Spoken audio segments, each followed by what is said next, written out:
శ్రావణ శుక్రవారం శ్రీ మహాలక్ష్మి అమ్మవారి ఆలయం.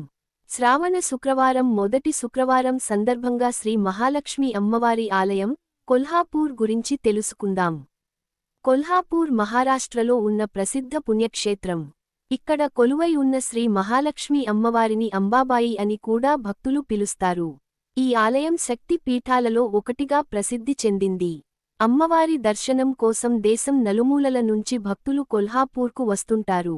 కొల్హాపూర్ శ్రీ మహాలక్ష్మి అమ్మవారి ఆలయ నిర్మాణం అద్భుతమైన శిల్పకళకు ప్రతీకగా నిలుస్తుంది. ఆలయంలోని శిల్పాలు, స్తంభాలు మరియు నిర్మాణ శైలి ఎంతో ఆకట్టుకునేలా ఉంటాయి. ఈ ఆలయానికి 4 ముఖ్యమైన ముఖద్వారాలు ఉన్నాయి. అలాగే ఆలయ ప్రాంగణంలో 5 గోపురాలు భక్తులను ఆకర్షిస్తాయి. ప్రతి గోపురం, ప్రతి శిల్పంలో మన ప్రాచీన భారతీయ శిల్పకళా వైభవం కనిపిస్తుంది.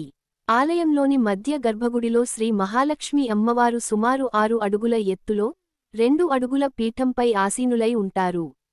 అమ్మవారికి 4 చేతులు ఉంటాయి. ఒక చేతిలో ఫలం, మరో చేతిలో గద, ఇంకొక చేతిలో ఢాలు, మరొక చేతిలో పాలపాత్రను ధరించి భక్తులకు దర్శనమిస్తారు.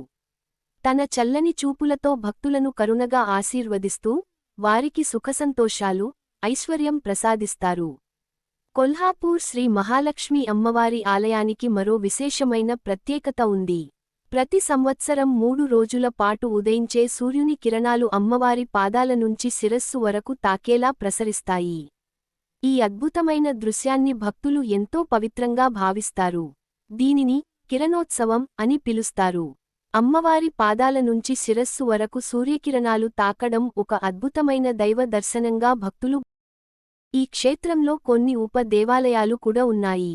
ఆలయంలో శ్రీచక్రానికి ఎంతో ప్రాముఖ్యత ఉంది. భక్తులు ఎంతో భక్తిశ్రద్ధలతో అమ్మవారిని దర్శించుకుని ప్రత్యేక పూజలు నిర్వహిస్తారు. శ్రావణ మాసంలో ముఖ్యంగా శుక్రవారాలు అమ్మవారికి ఎంతో ప్రీతికరమైనవిగా భావిస్తారు. ఈ రోజుల్లో మహిళలు ప్రత్యేకంగా పూజలు, వ్రతాలు నిర్వహించి అమ్మవారి అనుగ్రహాన్ని కోరుకుంటారు. మీ దేవాలయం కోసం తెలుసుకుందాము. అసలు మహాలక్ష్మి అమ్మవారు ఇక్కడ ఎలా కొలువై ఉన్నారు ఈ వీడియోలో చూద్దాం. పూర్వకాలంలో కొల్హాపూర్ ప్రాంతం ఎంతో పవిత్రమైన భూమిగా ప్రసిద్ధి చెందింది. అక్కడే శ్రీ మహాలక్ష్మి అమ్మవారు అంబాబాయిగా కొలువై భక్తులను అనుగ్రహిస్తున్నారని పురాణ సంప్రదాయం చెబుతుంది. ఒకప్పుడు కోలాసురుడు అనే రాక్షసుడు ఈ ప్రాంతంలో ప్రజలను ఎన్నో విధాలుగా బాధించేవాడని కథనం. అతని దౌర్జన్యాలతో ప్రజలు భయభ్రాంతులకు గురయ్యారు. తమను రక్షించమని దేవతలను, అమ్మవారిని ప్రార్థించారు. భక్తుల ప్రార్థనలు ఆలకించిన ఆదిశక్తి శ్రీ మహాలక్ష్మీ దేవి కొల్హాపూర్ ప్రాంతానికి వచ్చి కోలాసురుడితో యుద్ధం చేసింది. భీకరమైన యుద్ధం జరిగిన అనంతరం అమ్మవారు కోలాసురుడిని సంహరించి ప్రజలకు విముక్తి కల్పించింది.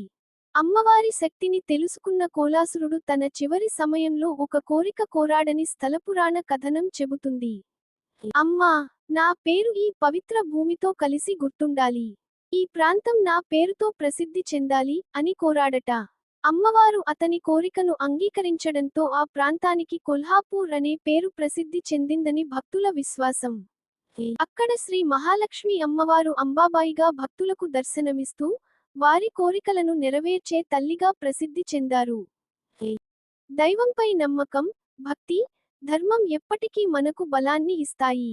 నిజమైన భక్తితో తల్లిని ప్రార్థించిన వారికి అమ్మవారి అనుగ్రహం ఎల్లప్పుడూ ఉంటుందని ఈ కథ మనకు గుర్తుచేస్తుంది. ఓం శ్రీ మహాలక్ష్మ్యై నమః. చూసారుగా శ్రీ మహాలక్ష్మి అమ్మవారు కొలువైన కొల్హాపూర్ మహాలక్ష్మి దేవాలయం విశేషాలు. వచ్చే వారం మరో ప్రసిద్ధ దేవాలయం కోసం తెలుసుకుందాము.